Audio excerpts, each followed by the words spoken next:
വൈദ്യുത പ്രവാഹത്തിന്റെ ഫലങ്ങൾ.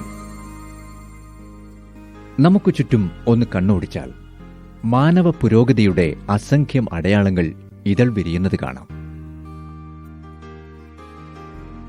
മനുഷ്യ സമൂഹം കൈവരിച്ച നേട്ടങ്ങളുടെ എത്രയെത്ര ദൃശ്യങ്ങൾ.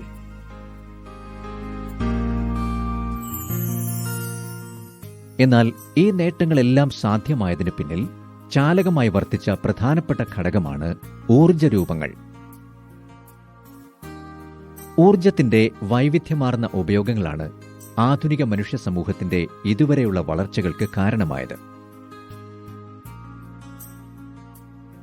നിരവധി ഊർജ്ജരൂപങ്ങളുണ്ടെങ്കിലും അവയിൽ ഏറ്റവും പ്രധാനപ്പെട്ടത് വൈദ്യുതിയാണ് എന്ന് നിസ്സംശയം പറയാം.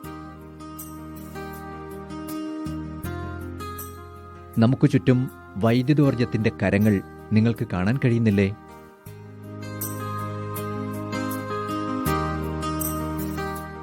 വാഹനങ്ങളുടെ ലൈറ്റുകൾ പ്രകാശിക്കണമെങ്കിൽ വൈദ്യുതി വേണം. ഇവിടെ വാഹനത്തിന്റെ എഞ്ചിൻ പ്രവർത്തിക്കുമ്പോൾ ഒരു ചെറിയ ജനറേറ്റർ ഉൽപ്പാദിപ്പിക്കുന്ന വൈദ്യുതി സ്റ്റോറേജ് ബാറ്ററി വഴി സംഭരിച്ചാണ് ഉപയോഗിക്കുന്നത്. വാഹനത്തിന്റെ ലൈറ്റുകൾ മാത്രമല്ല, ഹോണും AC-യും മ്യൂസിക് സിസ്റ്റവുമെല്ലാം പ്രവർത്തിപ്പിക്കുന്നത് വൈദ്യുതിയാണ്. നിങ്ങളുടെ മൊബൈൽ ഫോൺ പ്രവർത്തിക്കണമെങ്കിലും വൈദ്യുതി വേണം. ഫോണിലെ ബാറ്ററിയിൽ നിന്ന് പ്രവഹിക്കുന്ന വൈദ്യുതിയാണ് പ്രവർത്തനം സാധ്യമാക്കുന്നത്. മൊബൈൽ ടവറുകൾ പ്രവർത്തിക്കണമെങ്കിലും വൈദ്യുതി വേണം. TV പ്രവർത്തിക്കുന്നത് വൈദ്യുതി കൊണ്ടല്ലേ?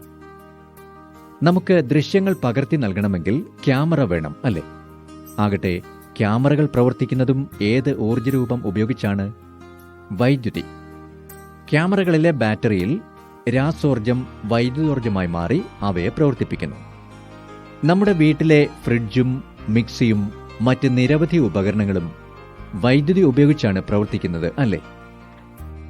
ഇവിടെയെല്ലാം ഒരു പൊതുവായ കാര്യം നിങ്ങൾ ശ്രദ്ധിച്ചു കാണും. വൈദ്യുതിയെ മറ്റു പലവിധ രൂപങ്ങളിലേക്കും അനായാസേന മാറ്റാൻ കഴിയും എന്ന കാര്യം. ഇതുതന്നെയാണ് വൈദ്യുതോർജ്ജത്തിന്റെ ഏറ്റവും വലിയ മേന്മയും.